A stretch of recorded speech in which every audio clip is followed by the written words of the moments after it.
Hi all, Larry Powell II here with another reading video where I'm reading from the Eye of the World Book 1 in the Wheel of Time series by Robert Jordan. And today I'm reading chapter number 15.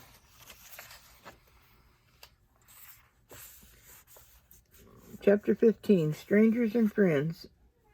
Sunlight streaming across his narrow bed finally woke Rand out of a deep but restless sleep. He pulled a pillow over his head, but it did not really shut out the light, and he did not really want to go back to sleep. There had been more dreams after the first. He could not remember any but the first, but he knew he wanted no more. With a sigh, he tossed the pillow aside and sat up, wincing as he stretched.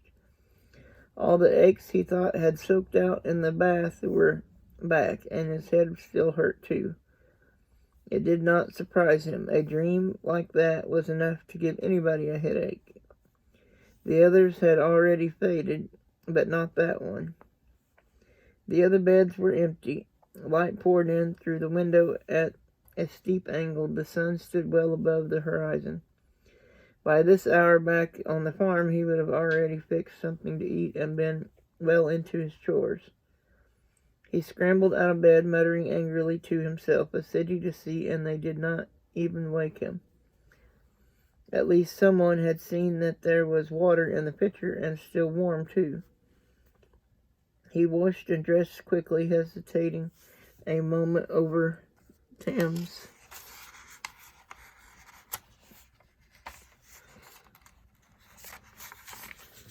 sword. Lan and Thome had left their saddlebags and blanket rolls behind in the room, of course, but the warder's sword was nowhere to be seen. Lan had worn his sword in Evansfield even before there was any hint of trouble. He thought he would take the older man's lead, telling himself it was not because he had often daydreamed about walking the streets of a real city wearing a sword.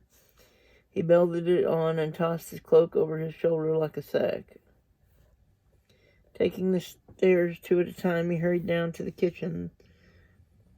That was surely the quickest place to get a bite, and on his only day in Marlon, he did not want to waste any more time than he already had.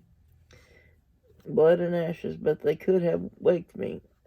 Master Fitch was in the kitchen, confronting a plump woman whose arms were covered in flour to her elbows, obviously the cook.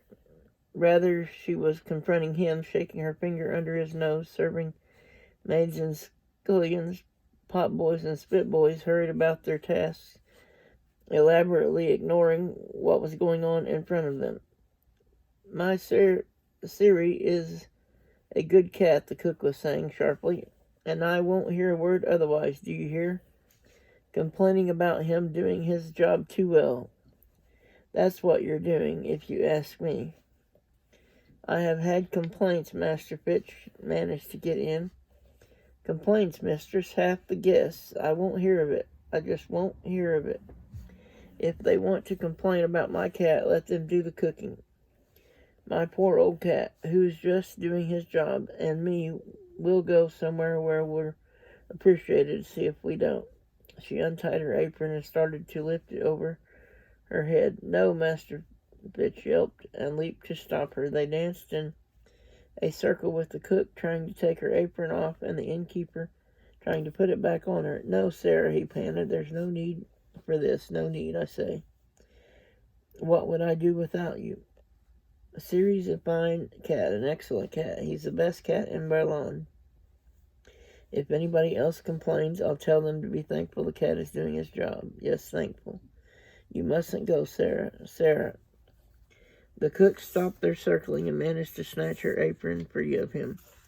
All right, then, all right. Clutching the apron in both hands, she still did not retie it. But if you expect me to have anything ready for midday, you'd best get out of here and let me get to it. This may be your end, but it's my kitchen unless you want to do the cooking. She made as if to hand the apron to him. Master Fitch stepped back with his hands spread wide. He opened his mouth, then stopped, looking around for the first time. The kitchen help still studiously ignored the cook and the innkeeper, and Rand began an intensive search of his coat pockets. Though except for the coin Moraine had given him, there was nothing in them but a few coppers and a handful of odds and ends, his pocket knife and a sharpening stone, 2 spare bowstrings, and a piece of string he had thought might be useful. I am sure, Sarah, Master Fitch said carefully, that everything will be up to your usual excellence. With that, he took one last suspicious look at the kitchen help, then left with as much dignity as he could manage. Sarah waited until he was gone before briskly tying her apron strings again, then fastened her eyes on Rand. I suppose you want something to eat, eh? Well, come on in. She gave him a quick grin. I don't bite. I don't bite. I don't. No matter what you may have seen, as you shouldn't. Seal, get the lad some bread and cheese and milk. That's all there is right now. Sit yourself down, lad. Your friends have all gone out except one lad I understand wasn't feeling well, and I expect you'll be wanting to do the same. One of the serving maids brought a tray while Rand took a stool at the table. He began eating as the cook went back to kneading her bread dough, but she was not finished talking. You mustn't take any mind of what you saw now. Master Fitch is a good enough man, though the best of you aren't any bargains. It's the folk complaining as has him on edge. And what do they have to complain about? Would they rather find live mice than dead ones? Though it isn't like Ciri to leave her handiwork behind, and over a dozen, Ciri wouldn't let so many get into the inn. He wouldn't. It's a clean place, too, and not one to be so troubled. And all with backs broken. She shook her head at the strangeness of it all. The bread and cheese turned to ashes in Rand's mouth. Their backs were broken. The cook waved a flowery hand. Think on happier things. That's my way of looking. There's a gleeman, you know, in the common room right this minute. But then you came with him, didn't you? You're one of those as came with Mr. Silas last night, aren't you? I thought you were. I won't get much chance to see this gleeman myself, I'm thinking. Not with the inn as full as it is, and most of them riffraff down from the mines. She gave the dough an especially heavy thump. Not the sort we'd let in most times, only the whole town is filled up with them. Better than some they could be, though, I suppose. Why, I haven't seen a gleeman since before the winter, and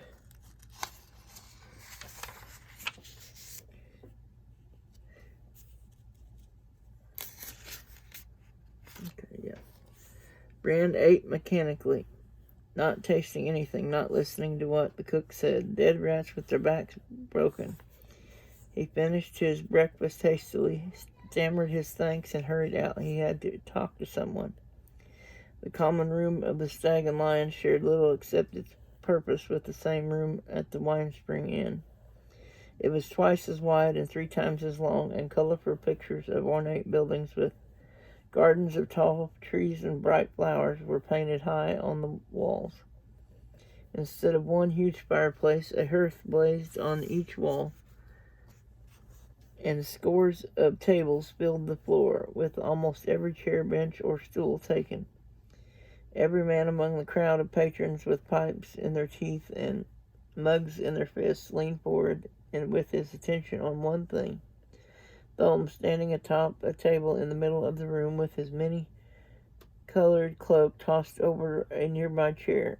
Even Master Fitch held a silver tankard and a polishing cloth in motionless hands.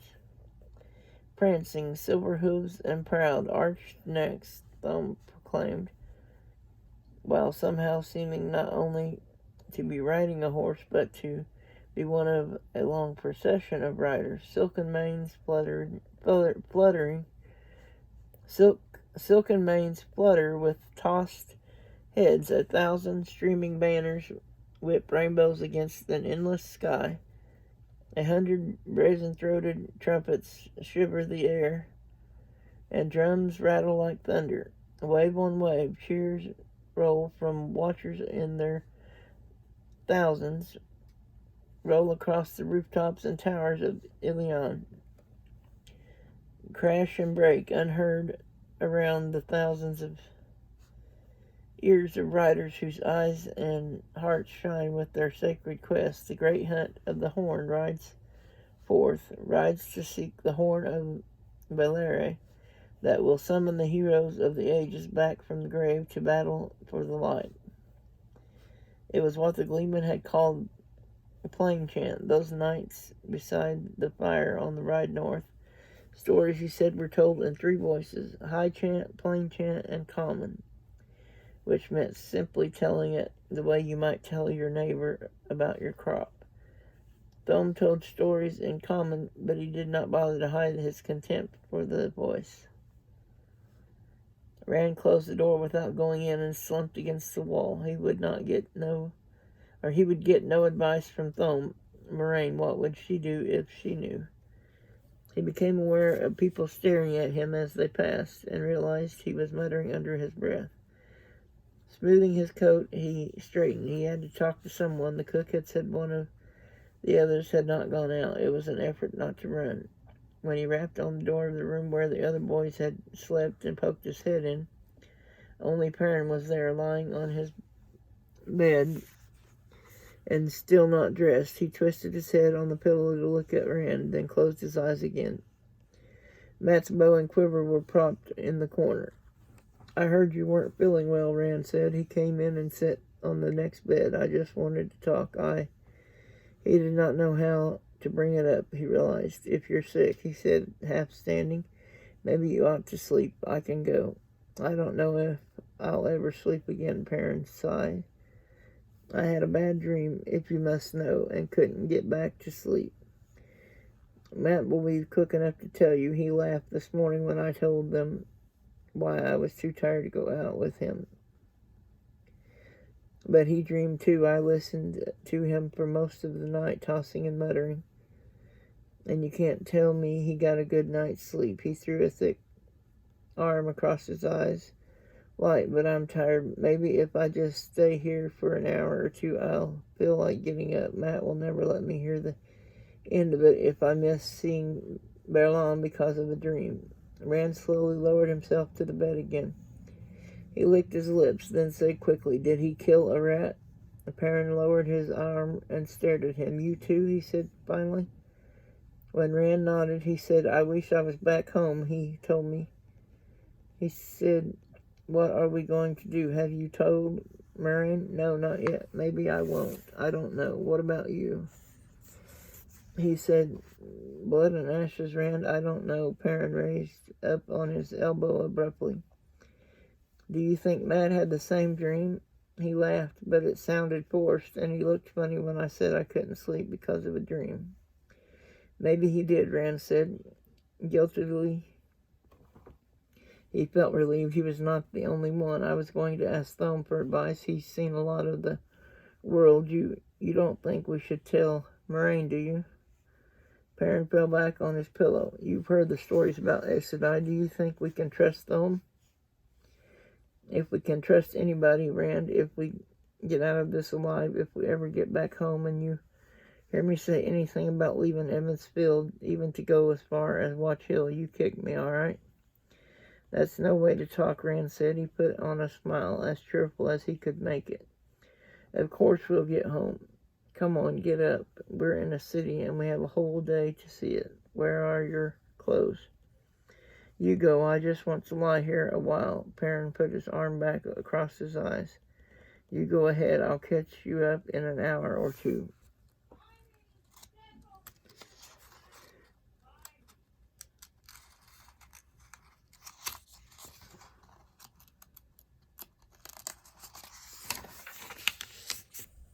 It's your loss, Rand said as he got up.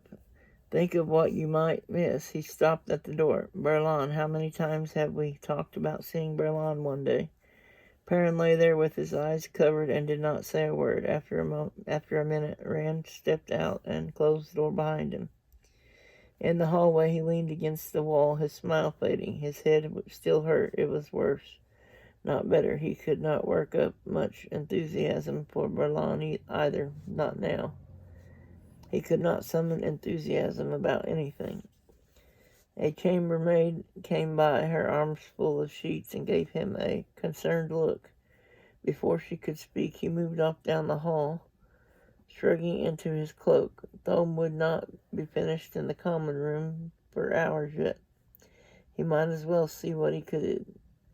Perhaps he could find Matt and see if Baalzamon had been in his dreams too. He went downstairs more slowly this time, rubbing his temple. The stairs ended near the kitchen, so he took that way out, nodding to Sarah, but hurrying on when she seemed about to take up where she had left off. The stable yard was empty except for Much, standing in the stable door, and one of the other ostlers, carrying a sack on his shoulder into the stable. Rand nodded to Much, too, but the stableman gave him a truculent look and went inside. He hoped the rest of the city was more like Sarah and less like Much. Ready to see what a city was like, he picked up his step. At the open stable yard gates, he stopped and stared. People packed the street like sheep in a pen. People swathed to the eyes in cloaks and coats, hats pulled down against the cold, weaving in and out at a quick step as though the wind whistling over the rooftops blew them along, elbowing past one another with barely a word or a glance. All strangers, he thought. None of them know each other. The smells were strange too, sharp and sour and sweet, all mixed in a hodgepodge that had him rubbing his nose. Even at the height of festival, he had never seen so many people so jammed together, not even half so many, and this was only one street. Master Fitch and the cook said the whole city was full, the whole city, like this. He backed slowly away from the gate, away from the street full of people. It really was not right to go off and leave Perrin sick in bed. And what if Thome finished his storytelling while Rand was off in the city? The gleeman might go out himself, and Rand needed to talk to someone. Much better to wait a bit. He breathed a sigh of relief as he turned his back on the swarming street. Going back inside the inn did not appeal to him, though, not with his headache. He sat on an upended barrel against the back of the inn and hoped the cold air might help his head. Much came to the stable door from time to time to stare at him, and even across the stable yard he could make out the fellow's disapproving scowl. Was it country people the man did not like, or had he been embarrassed by Master Fitch greeting them after he had tried to chase them off for coming in the back way? Maybe he's a dark friend, he thought, expecting to chuckle at the idea, but it was not a funny thought. He rubbed his hand along the hilt of Tam's sword. There was not much left that was funny at all. A shepherd with a hair-marked sword, said a low woman's voice. That's almost enough to make me believe anything. What trouble are you in, down country boy? Startled, Rand jumped to his feet. It was the crop-haired young woman who had been with Moraine when he came out of the bath chamber, still dressed in a boy's coat and breeches. She was a little older than he was, he thought, with dark eyes even bigger than Egwin's and oddly intent. You are Rand, aren't you? She went on. My name is Min. I'm not in trouble, he said. He did not know what Moraine had told her, but he remembered Land's admonition not to attract any notice. What makes you think I'm in trouble? The Two Rivers is a quiet place, and we're all quiet people. No place for trouble unless it has to do with crops or sheep. Quiet, Min said with a faint smile. I've heard men talk about you Two Rivers folk. I've heard the jokes about wooden-headed sheep herders, and then there are men who have actually been down the country. Wooden-headed, Rand said, frowning. What jokes? The ones who know, she went on, as if he had not spoken, say you walk around all smiles and politeness, just as meek and soft as butter, on the surface anyway. Underneath, they say you're all as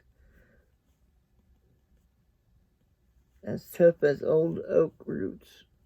Prod too hard, they say, and you dig up stone, but the stone isn't buried very deep in you or in your friends. It's as if a storm has scoured away almost all the covering.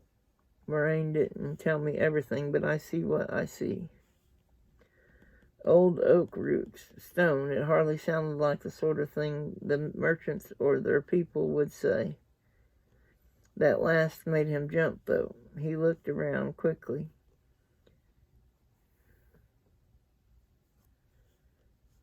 The stable yard was empty, and the nearest windows were closed. I don't know anybody named... What was it again?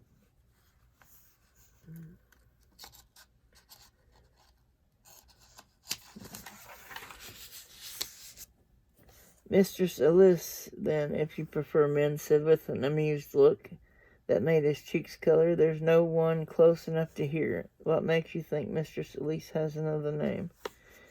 Because she told me, men said so patiently that he blushed again. Not that she had a choice, I suppose. I saw she was different right away when she stopped here before on her way down country. She knew about me. I've talked to others like her before. Saul, Rand said. Well, I don't suppose you'll go running to the children, not considering who your traveling companions are. The white cloaks wouldn't like what I do any more than they like what she does. I don't understand. She says I see pieces of the pattern. Min gave a little laugh and shook her head. Sounds too grand to me. I just see things when I look at people, and sometimes I know what they mean. I look at a man and a woman who've never even talked to one another, and I know they'll marry. And they do, that sort of thing. She wanted me to look at you, all of you, together. Rand shivered. And what did you see? When you're all in a group, sparks swirling around you, thousands of them, and a big shadow darker than midnight. It's so strong, I almost wonder why everybody can't see it. The sparks are trying to fill the shadow, and the shadow is trying to swallow the sparks. She shrugged. You are all tied together in something dangerous, but I can't make any more of it. All of us, Rand muttered. Egwin too, but they weren't after. Men did not seem to notice his slip. The girl, she's part of it, and the Gleeman, all of you. You're in love with her. He stared at her. I can tell that even without seeing any images. She loves you too, but she's not for you or you for her. Not the way you both want. What's that supposed to mean? When I look at her, I see the same as when I look at Mistress Alice. Other things I don't understand too. But I know what that means. She won't refuse it. This is all foolishness, Rand said uncomfortably. His headache was fading to numbness. His head felt packed with wool. He wanted to get away from this girl and the things she saw. And yet, what do you see when you look at the rest of us? All sorts of things, Men said, with a grin, as if she knew what he really wanted to ask. The war, Master Andra has 7 ruined towers around his head, and a babe in a cradle holding a sword. And she shook her head. Men like him, you understand, always have so many images they crowd one another. The strongest images around the Gleeman are a man, not him, juggling fire, and the White Tower, and that doesn't make any sense at all for a man. The strongest things I see about the big curly-haired fellow are a wolf and a broken crown and trees flowering all around him. and the other one a red eagle, an eye on a balance scale, and a dagger with a ruby, a horn, and a laughing face. There are other things, but you see what I mean. This time I can't make up or down out of any of it." She waited then, still grinning, until he finally cleared his throat and asked, "What about me?" Her grin stopped just short of outright laughter. "The same kind of things as the rest. A sword that isn't a sword. A golden crown of laurel leaves, a beggar's staff, you pouring water on sand, and a bloody hand, and a white-hot iron. 3 women standing over a funeral pyre with you on it. Black rock, wet with blood." "All right," he broke in uneasily. "You don't have to list it all. Most of all, I see lightning around you, some striking at you, some coming out of you. I don't know what any of it means, except for one thing. You and I will meet again." She gave him a quizzical look, as if she did not understand that either. "Why shouldn't we?" he said. "I'll be coming back this way on my way home." "I suppose you will at that." Suddenly her grin was back, wry and mysterious, and she patted his cheek. "But if I told you everything I saw, you'd be as curly-haired as your friend with the shoulders." He jerked back from her hand as if it were red hot. "What do you mean? Do you see anything about rats or dreams?" "Rats? No rats. As for dreams, maybe it's your ideal of a dream, but I never thought it was mine." He wondered if she was crazy, grinning like that. "I have to go," he said, edging around her. I have to meet my friends." "Go then, but you won't escape." He didn't exactly break into a run, but every step he took was quicker than the step before. "Run if you want," she called after him. "You can't escape from me." Her laughter sped him across the stable yard and out into the street, into the hubbub of people. Her last words were too close to what Baalzamon had said. He blundered into people as he hurried through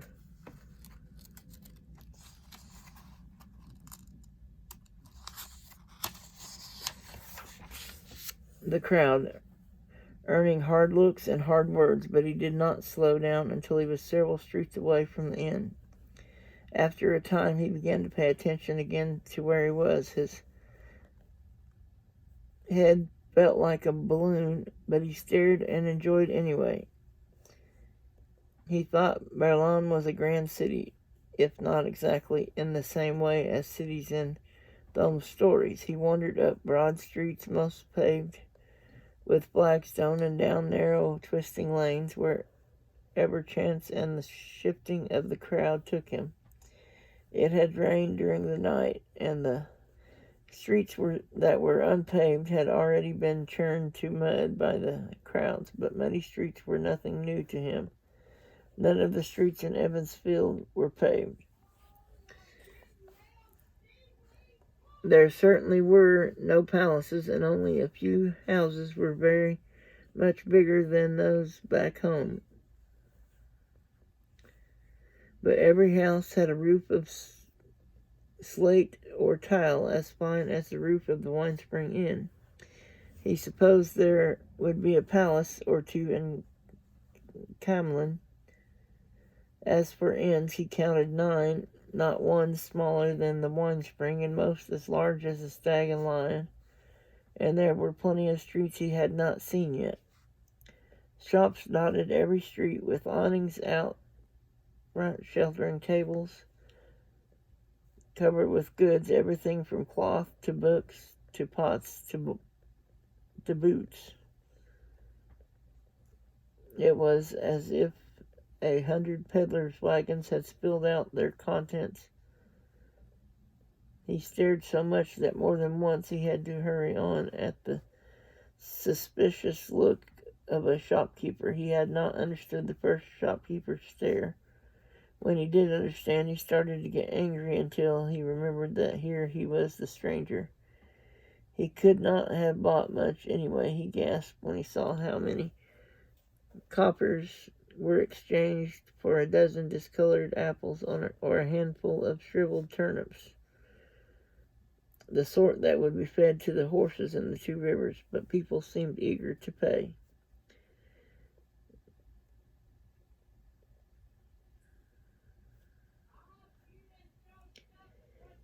There were certainly more than enough people to his estimation. For a while the sheer number of them almost overwhelmed him. Some wore clothes of finer cut than anyone in the two rivers, almost as fine as moraines, and quite a few had long fur-lined coats that flapped around their ankles. The miners everybody at the inn kept talking about. They had the hunched look of men who grubbed underground, but most of the people did not look any different from those he had grown up with.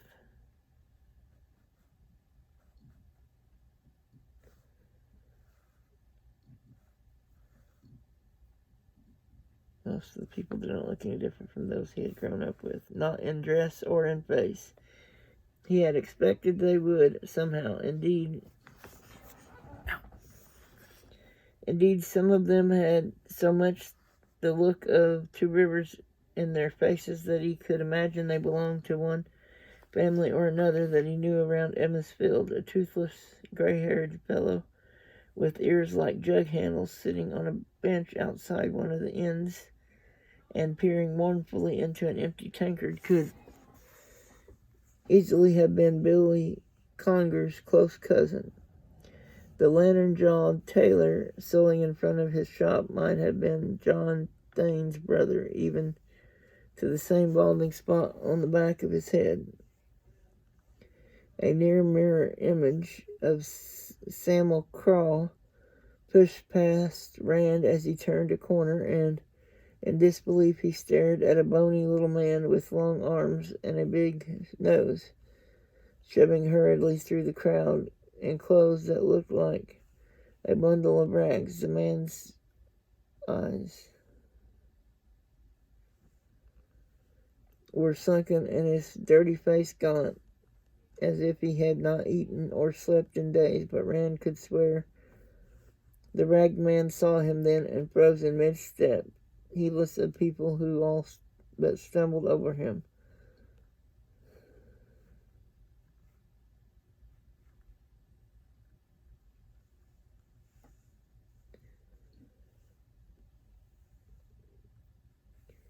The ragged man saw him then and froze in mid-step, heedless of people who all but stumbled over him. The last doubt in Rand's mind vanished. "Master Fane," he shouted, "we all thought you were as quick as a blink." The peddler darted away, but Rand dodged after him, calling apologies over his shoulder to the people he bumped. Through the crowd he just caught sight of Fane dashing into an alleyway, and he turned after. A few steps into the alleyway, the peddler had stopped in his tracks. A tall fence made it into a dead end. As Rand skidded to a halt, Fane rounded on him, crouching warily and backing away.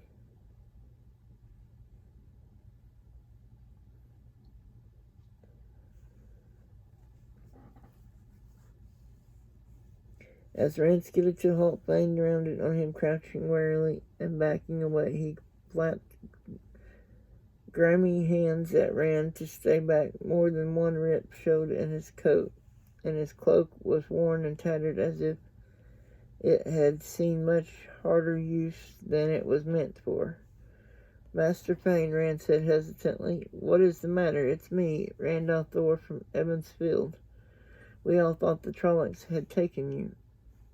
Fane gestured sharply.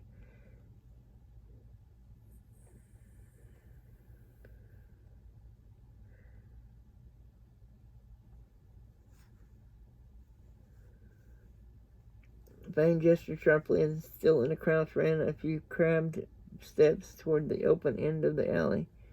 He did not try to pass Rand or even come close to him. "Don't," he rasped. His head shifted constantly as he tried to see everywhere in the street beyond Rand.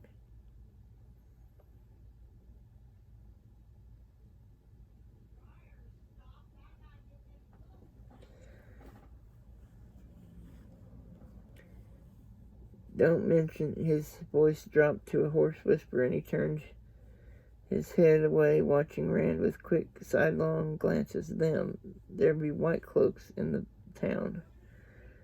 They have no reason to bother us, Rand said. Come back to the Stag and Lion with me. I'm staying there with friends. You know most of them. They'll be glad to see you. We all thought you were dead. Dead, the peddler snapped indignantly. Not Padan Fane. Padan Fane knows which way to jump.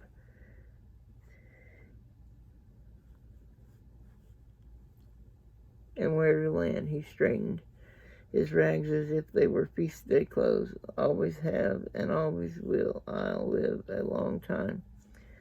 Longer than. Abruptly his face.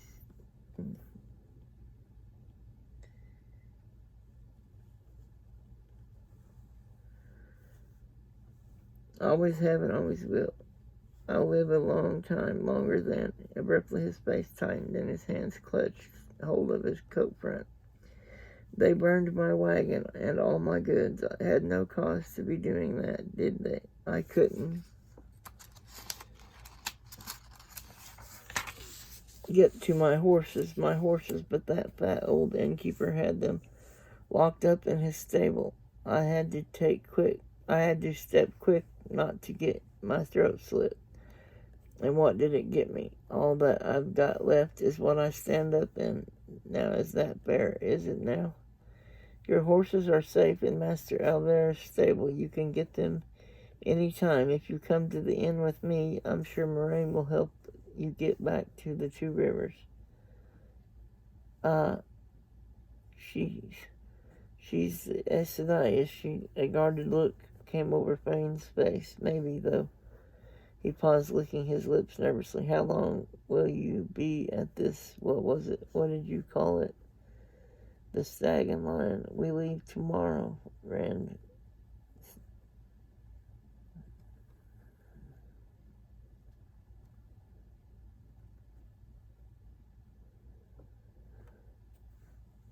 We leave tomorrow, Rand said, but what does that have to do with? You just don't know, Fane whined, standing there with a full belly and a good night's sleep in a soft bed. I've hardly slept a wink since that night. My boots are all worn out with running, and as for what I've had to eat, his face twisted. I don't want to be within miles of an Aes Sedai. He spat the last words. Not miles and miles. But I may have to. I've no choice, have I? The thought of her eyes on me, of her even knowing where I am. He reached toward Rand as if he wanted to grab his coat, but his hands stopped short, fluttering, and he actually took a step back. Promise me you won't tell her. She frightens me. There's no need to be telling her. No reason for Aes Sedai to even be knowing I'm alive. You have to promise. You have to. I promise, Rand said soothingly, but there's no reason for you to be afraid of her. Come with me. The least you'll get is a hot meal. Maybe, Fane rubbed his chin pensively. Tomorrow, you say, in that time, you won't forget your promise. You won't be letting her. I won't let her hurt you, Rand said, wondering how he could stop an Aes Sedai, whatever she wanted to do. She won't hurt me, Fane said. No, she won't. I won't be letting her. Like a flash, he hurried past Rand into the crowd. Master Fane, Rand called. Wait. He dashed out of the alley just in time to catch sight of a ragged coat disappearing around the next corner. Still calling, he ran after it. Darted around the corner. He only had time to see a man's back before he crashed into it. And they both went down in a heap in the mud. Can't you watch where you're going? Came a mutter from under him. And Rand scrambled up in surprise. Matt sat up with a baleful glare and began scraping mud off his cloak with his hands. You must really be turning into a city man. Sleep all morning and run right over people. Climbing to his feet, he stared at his muddy hands, then muttered and wiped them off on his cloak. Listen, you'll never guess who I thought I just saw. But unfeigned, Rand said. But how did you know? I was talking to him, but he ran off.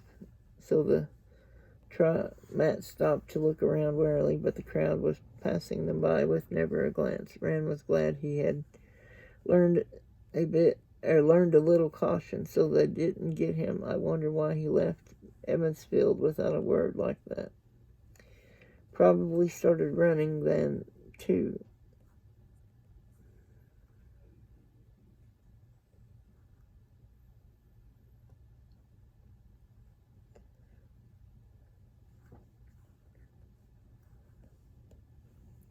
Probably started running then, too, and didn't stop until he got here. But why was he running just now? Rand shook his head and wished he had not. It felt as though it might fall off. I don't know, except that he's afraid of Mistress Alice. All this watching what you said was not easy. He doesn't want her to know he's here. He made me promise I wouldn't tell her.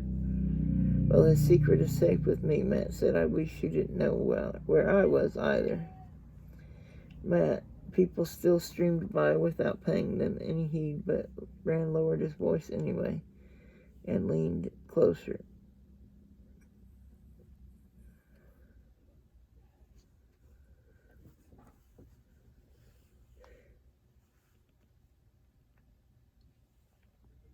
Matt, did you have a nightmare last night about a man who killed a rat? Matt stared at him without blinking. You too, he said finally. And Perrin, I suppose. I almost asked him this morning, but he must have blood and ashes. Now somebody's making us dream things, Rand. I wish nobody knew where I was. There were dead rats all over the inn this morning. He did not feel as afraid saying it as he would have earlier. He did not feel much of anything. Their backs were broken. His voice rang in his own ears.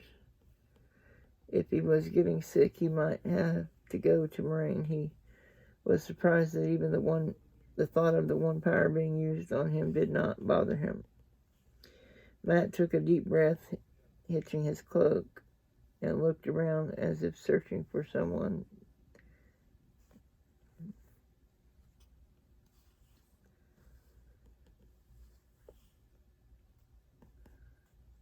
Matt took a deep breath, hitching his cloak, and looked around as if searching for somewhere to go. What's happening to us, Rand? What? I don't know. I'm going to ask Stone for advice about whether to tell anyone else. No, not her. Maybe him, but not her. The sharpness of it took Rand by surprise. Then you believed him. He did not need to say which him he meant. The grimace on Matt's face said he understood. No, Matt said slowly, it's the chances, that's all. If we tell her and he was lying, then maybe nothing happens. Maybe, but maybe just him being in our dreams is enough for, I don't know. He stopped to swallow. If we don't tell her, maybe we'll have some more dreams. Rats or no dreams, or rats or no rats, dreams are better than... Remember the ferry? I say we keep quiet. All right, Rand remembered the ferry and Moraine's threat, too. But somehow it seemed a long time ago. All right. Perrin won't say anything, will he? Matt went on, bouncing on his toes. We have to get back to him. If he tells her, she'll figure it out about all of us. You can bet on it. Come on, he started off briskly through the crowd. Rand stood there looking after him until Matt came back and grabbed him. At the touch of his arm, he blinked and then followed his friend. What's the matter with you, Matt asked. You going to sleep again? I think I have a cold, Rand said. His head was as tight as a drum and almost as empty. You can get some chicken soup when we get back to the inn, Matt said. He kept up a constant chatter as they hunted through the packed streets. Rand made an effort to listen and even to say something now and then, but it was an effort. He was not tired, but he did not want to sleep. He just felt as if he were drifting. After a while, he found himself telling Matt about men. A dagger with a ruby Matt said. I like that. I don't know about the eye, though. Are you sure she wasn't making it up? It seems to me she would know what it all means if she really is a soothsayer.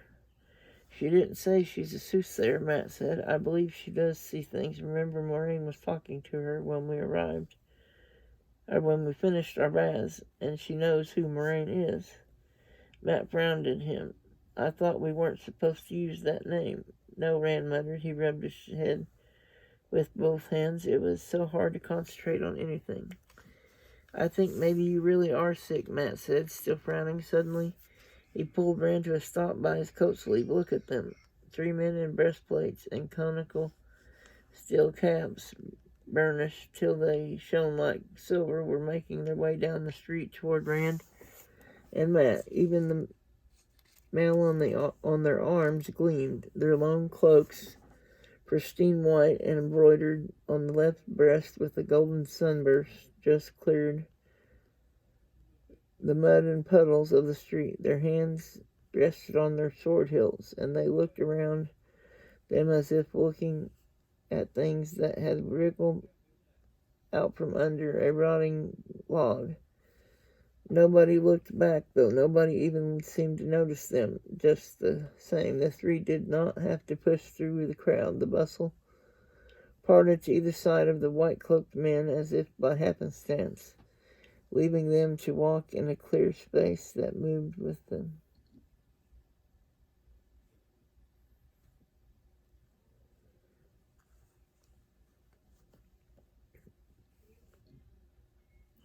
Do you suppose they're children of the light? Matt asked in a loud voice. The passerby looked hard at Matt, then quickened his pace. Rand nodded. Children of the light. White cloaks, men who hated Aes Sedai, men who told people how to live, causing trouble for those who refused to obey. If burned farms and worse could be called as mild as trouble, I should be afraid, he thought, or curious, something at any rate. Instead, he stared at them passively. They don't look like so much to me, Matt said, full of themselves, though, aren't they? They don't matter, Rand said. The end. We have to talk to Perrin. Like Edward Conger, he always has his nose in the air, too. Suddenly, Matt grinned, a twinkle in his eye. Remember when he fell off the wagon bridge and had to tramp home dripping wet? That took him down a peg.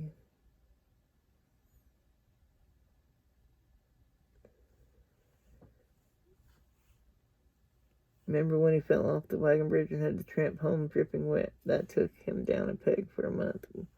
What does that have to do with Perrin?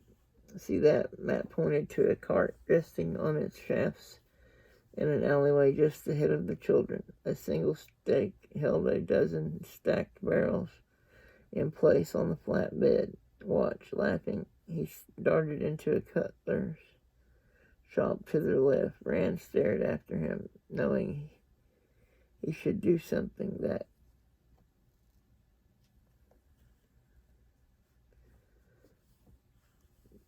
Matt stared after him, knowing he should do something that look in Matt's eyes always meant one of his tricks, but oddly he found himself looking forward to whatever Matt was going to do.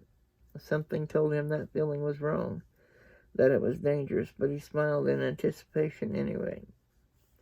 In a minute, Matt appeared above him, climbing half out of an attic window onto the tile roof of the shop.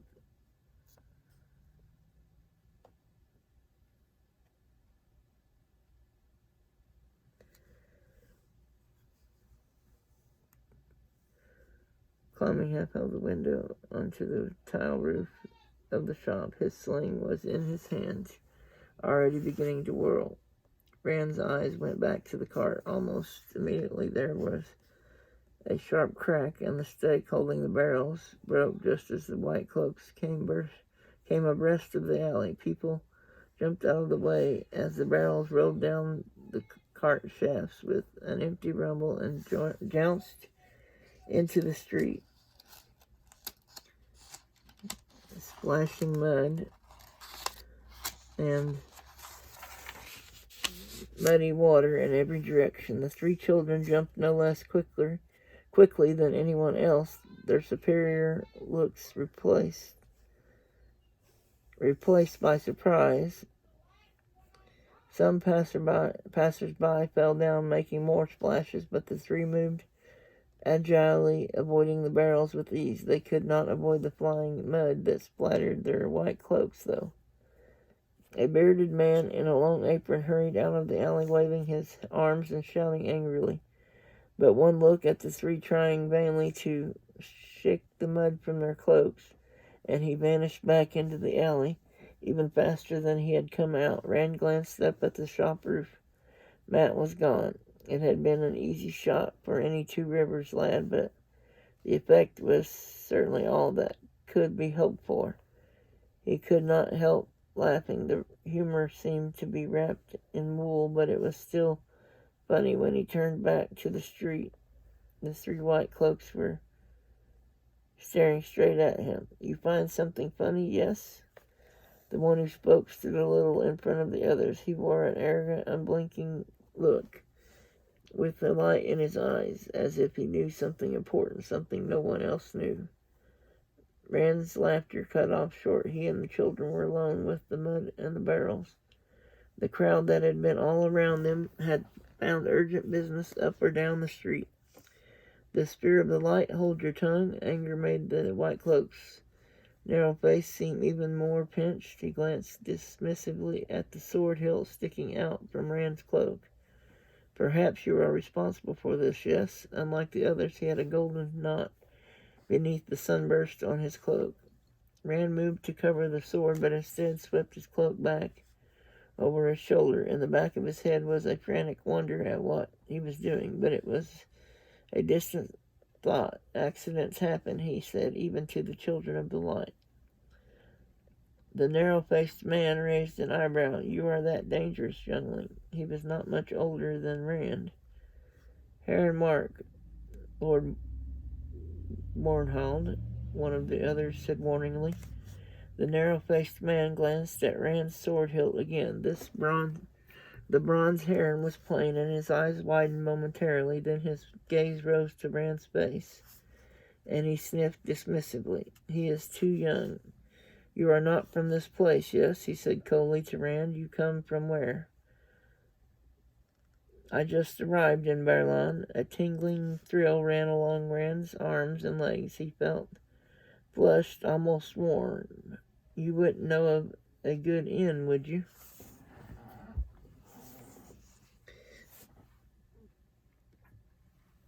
"You avoid my questions," Bornholm snapped. "What evil is in you that you do not answer me?" His companions moved up to either side of him, faces hard and expressionless, despite the mud stains on their cloaks.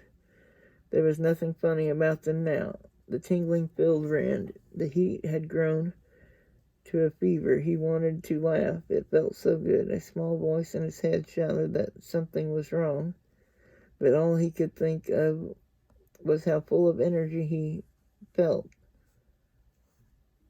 nearly bursting with it. Smiling, he rocked on his heels and waited for what was going to happen. Vaguely, distantly, he wondered what it would be. The leader's face darkened. One of the others drew his sword even enough for an inch of steel to show, and spoke in a low, quivering voice quivering with anger. "When the children of the light ask questions, you gray-eyed bumpkin, we expect answers, or..." He cut off as the narrow-faced man threw an arm across his chest. Bornholm jerked his head up the street. The town watch had arrived. A dozen men in round steel caps and studded leather jerkins, carrying quarterstaffs as if they knew how to use them. They stood watching silently from 10 paces away.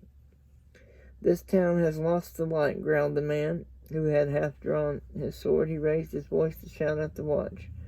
"Berlin stands in the shadow of the Dark One." At a gesture from Bornhold, he slammed his blade back into its scabbard.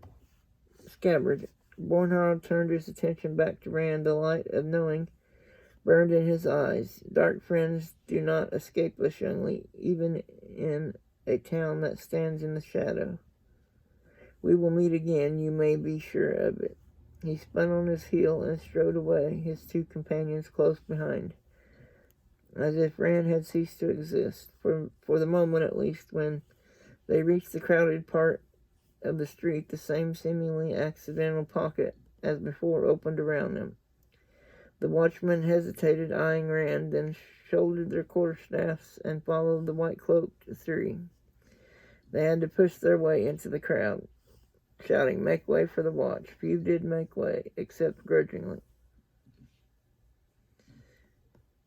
Rand still rocked on his heels, waiting. The tingle was so strong that he almost quivered. He felt as if he were burning up. Matt came out of the shop staring at him. "You aren't sick," he said finally. You are crazy." Rand drew a deep breath, and abruptly it was all gone like a pricked bubble. He staggered as it vanished, the realization of what he had just done flooding in on him. Licking his lips, he met Matt's stare. "I think we had better go back to the inn now," he said unsteadily. "Yes," Matt said. "Yes, I think we better had." The street had begun to fill up again, and more than one passerby stared at the two boys and murmured something to a companion. Rand was sure the story would spread. A crazy man had tried to start a fight with three children of the light. That was something to talk about. Maybe the dreams are driving me crazy. The two lost their way several times in the haphazard streets, but after a while they fell in with Thome, Maryland, making a grand procession all by himself through the throng. The Gleeman said he was out to stretch his legs and for a bit of fresh air, but whenever anybody looked twice at his colorful cloak, he would announce in a resounding voice, "I am at the Stag and Lion tonight only." It was Matt who began disjointedly telling Thome about the dream and their worry over whether or not to tell Moraine. But Rand joined in, for there were differences in exactly how they remembered it, or maybe each dream was a little different, he thought. The major part of the dreams was the same, though. They had not gone far in the telling before Thome started paying full attention. When Rand mentioned Baalzamon, the Gleeman grabbed them each by a shoulder with a command to hold their tongues, raised on tiptoe to look over the heads of the crowd, then hustled them out of the press to a dead-end alley that was empty except for a few crates and a flat-ribbed yellow dog huddled out of the cold. Thumb stared out at the crowd, looking for anyone stopping to listen, before turning his attention to Rand and Matt. His blue eyes bored into theirs, between flickering away to watch the mouth of the alley. "Don't ever say that name where strangers can hear." His voice was low but urgent. "Not even where a stranger might hear. It is a very dangerous name, even where children of the light are not wandering the streets." Matt snorted. "I could tell you about children of the light," he said, with a wry look at Rand. Thome ignored him. "If only one of you had had this dream." He tugged at his mustache furiously. "Tell me everything you can remember about it, every detail." He kept up his wary watch while he listened. He named the men he said had been used. Rand said finally he thought he had told everything else. Guare Amelason,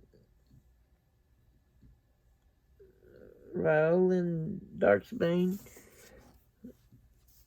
Davian, Matt added before he could go on, and Urian Stonebow, and Logain, Rand finished. "Dangerous names," Stone muttered. His eyes seemed to drill at them even more intently than before. "Nearly as dangerous as that other, one way and another. All dead now except for Logain. Some long dead. Raoul and Darksbane, nearly 2,000 years, but dangerous just the same.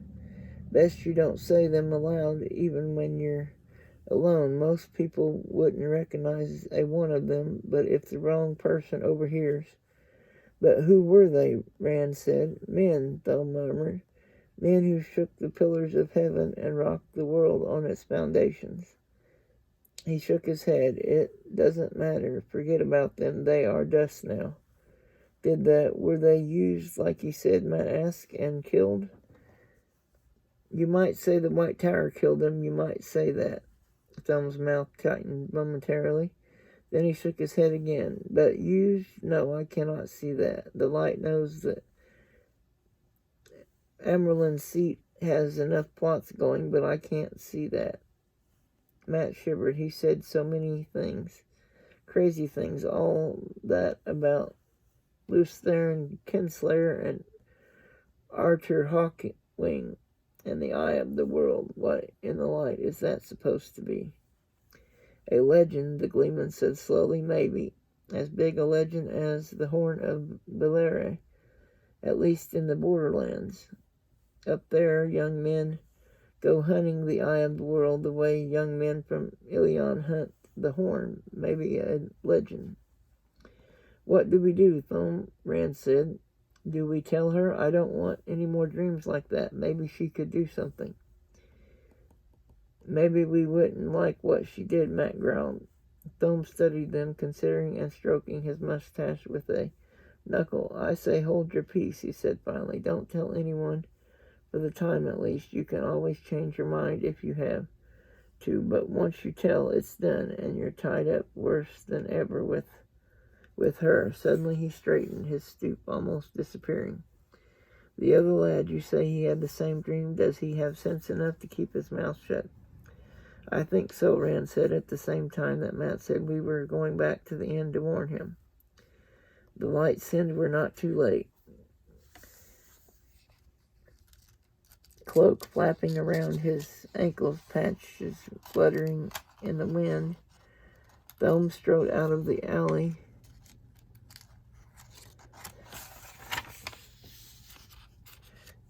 Looking back over his shoulder without stopping. Well, are your feet pegged to the ground?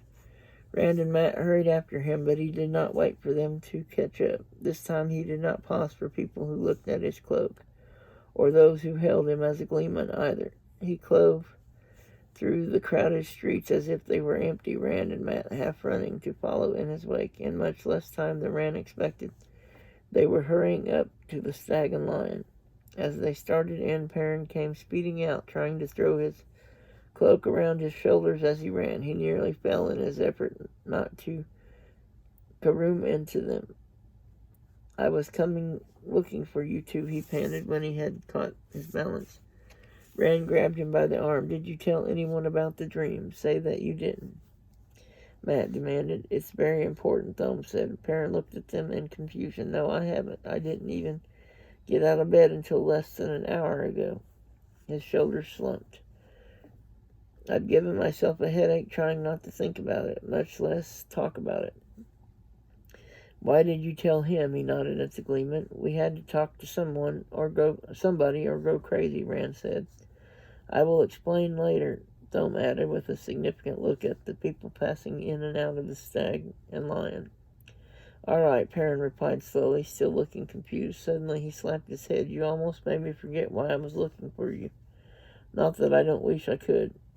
Neneb is inside. Blood and ashes, Matt yelped. How did she get here? Moraine, the fairy? Perrin snorted. You think a little thing like a sunken fairy could stop her? She rooted Hightower out. I don't know how he got back over the river, but she said he was hiding in his bedroom and didn't want to go near the river. Anyway, she bullied him into finding a boat big enough for her and her horse and rowing her across himself. She only gave him time to find one of his haulers to work another set of oars. Light, Matt breathed. What is she doing here? Rand wanted to know. Matt and Perrin both gave him a scornful look. She came after us, Perrin said. She's with Mistress Elise right now, and it's cold enough in there to snow. Couldn't we just go somewhere else for a while? Matt asked. My dad says only a fool puts his hand in a hornet's nest until he absolutely has to. Rand cut in. She can't make us go back. winter night should have been enough to make her see that. If she doesn't, we'll have to make her. Matt's eyebrows lifted higher with every word, and when Rand finished, he let out a low whistle. You ever try to make Nynaeve see something she doesn't want to see? I have. I say we stay away until night and sneak in then. From my observation of the young woman, Thome said, I don't think she will stop until she has had her say. If she is not allowed to have it soon, she might keep on until she attracts attention none of us wants. That brought them all up short. They exchanged glances, drew deep breaths, and marched inside as if to face Trollocs. And that is the end of chapter 15. I want to thank everyone for watching. Please like and subscribe if you haven't already. And if you haven't yet, I encourage you to watch the the Wheel of Time series on Amazon Prime. And if you haven't read this book, I suggest doing so. Although I will be recording all the chapters in videos, so I guess you could just listen to me read it. And these are kind of like a book on audio, or a book on CD almost, kind of. I know my mom, she can't see, she's legally blind, and so my brother started getting books on CD for her to listen to rather than trying to read, because it was giving her a headache trying to read. Anyway, so that was kind of what gave me the idea to do that, and I know there's some differences between the book and the series on Amazon Prime, and so I just thought those that hadn't read the book, this way they could like listen to me read it and then compare it to what happens in the TV series. Anyway, if you want, you're welcome to leave comments on which you think is better, the way the book done it or the way the TV series does it. Anyway, I will put my contact information in the description down below in case anybody wants to contact me or send me something. And as always, everyone have a wonderful day and be safe. Bye-bye.